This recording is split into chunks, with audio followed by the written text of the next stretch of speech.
What's going on, guys? Greg with PizzlesTechTime, back again with another video. Today, I'm gonna say hello to Lulu. Say hi, Lulu. Up there. Up there. Say hi. She's just hanging out here, and we have the Elite Controller Volume 2. There are some things that make it stand out from the original one that I have right here in my hand. This worked perfectly for me for almost 2 years. I was a day one purchaser of this. The B button actually started to get stuck on me after a while, up until the point where it's very mushy and it gets stuck. That's really the only issue I've had with this. No grip issues, no connectivity issues, nothing like that. I've never had any issues using rechargeable batteries in my controller. That way I don't have to spend any money, and if the battery's old and needs to be replaced, all I have to do is slip off the cover right there. So besides some of the design problems that they had with the Elite controller, it really felt really solid. I love that it had the ability to change the battery. That was really important for me. And now with the Elite version Volume 2, you're getting a few more features, but you are losing the battery. This is going to be an internal battery, and it should be a little bit bigger and should last a long time. Now, that doesn't change the way I feel about these Elite controllers. I feel like they're awesome, and I really like using them. Now, we're going to unbox this thing, take a look at it, see how the buttons feel, and we're going to find out if we're going to have the same issues from the Volume 1. And there are a few changes that are quite notable.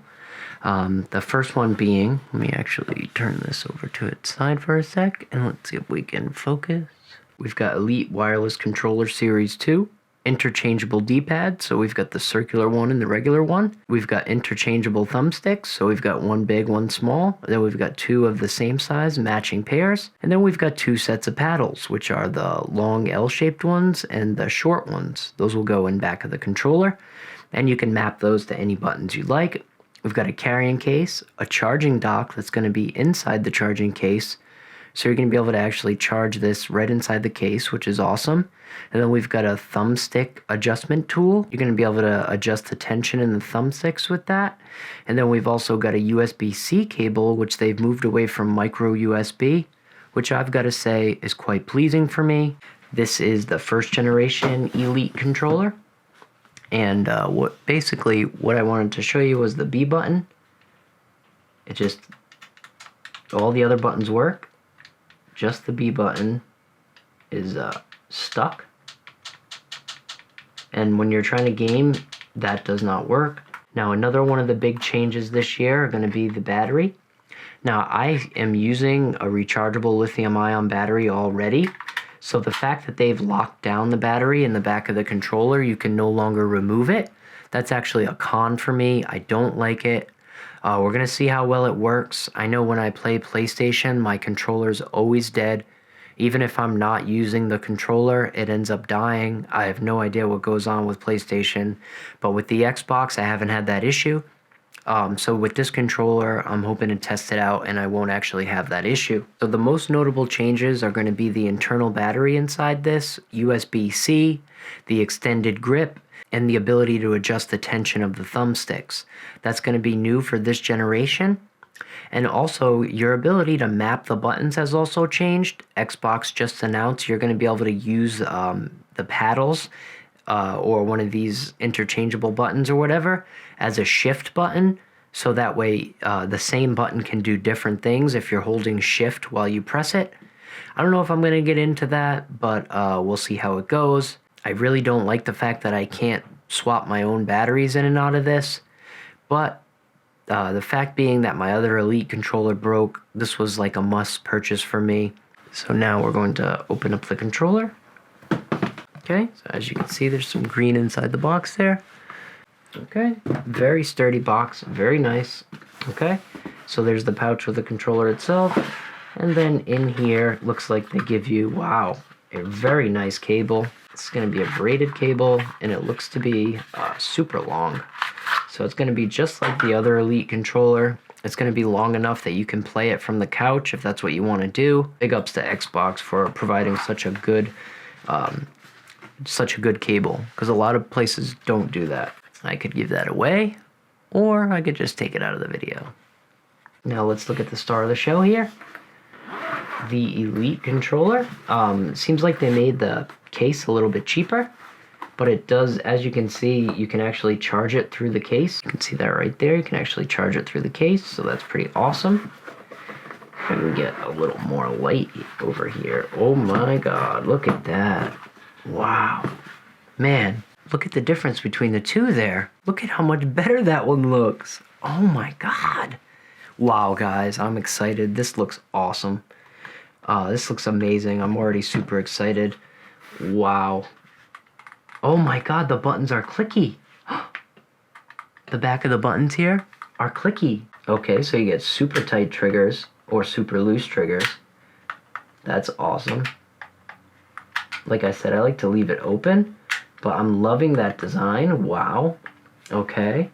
So we've got a chrome color and black and chrome. I'm loving that. I did wear it out a little bit, but it seems like these wear out a lot slower, as they said in their testing.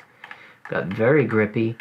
Now, I don't know how I feel about this. I don't know why people like that one. I don't necessarily. One of the main new features here is going to be the USB-C right there. And you have no ability to take the battery out. The controller is lighter, so that's awesome. I really gotta say, I love the clicky buttons.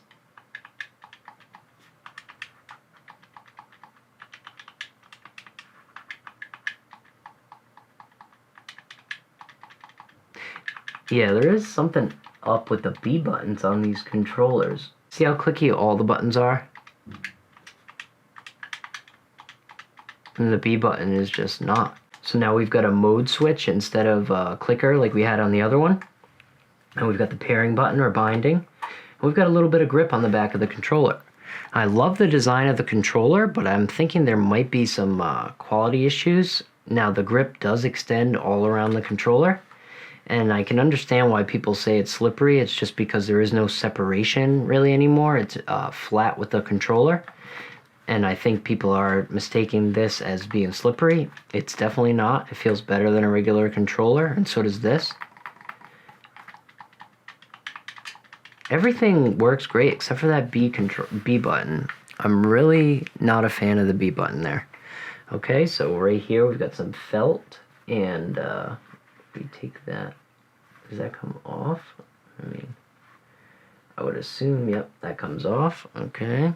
It's just a little felt to protect the controller during shipping. Okay, so yeah, if you put this right here, it's going to charge the controller. That way, anytime you want to charge the controller, you just put it back in its case. And that way the controller is going to last longer. Like I said, the case does feel a little cheaper. I don't like how it's flopping over, but it is lighter. So zipping and unzipping is working perfectly fine. So if you plop the controller right in there, it's going to charge it. Here's the adjustable thumbstick screw, and I'm guessing that's going to go right in there. So you can adjust the tension. That's pretty awesome. I don't know if I'm going to screw with that right away, but we'll see. And I'm going to keep this in the case for this time around, just because what had happened last time with the B button. So like I said, guys, hopefully that doesn't happen with this version, but I'm super excited to check it out, guys. Seems like they made the molding a lot tighter, and you can actually put your flippers back in there, and to pull that out, it's a magnet, so that's all you have to do. I do kind of like the look of it better with this. Maybe I'll try this one for this time around. Why not? We'll give it a shot. So we'll give different stuff a shot this time. I'm going to try this on PC as well as Xbox One X. And we're going to see how it works out, guys. So guys, thanks so much for watching this unboxing and first look at the Elite Controller Volume 2 from Microsoft. Let me know your comments down below. What do you think of this controller? Do you think that B button is going to have a similar issue to the issues I've already had? And if you have the Elite controller and you love it, let me know down below. And don't forget to subscribe, because it really helps my channel continue to grow, guys. Without my subscribers, I wouldn't be here. So thanks a lot, guys, and until next week, I'm out.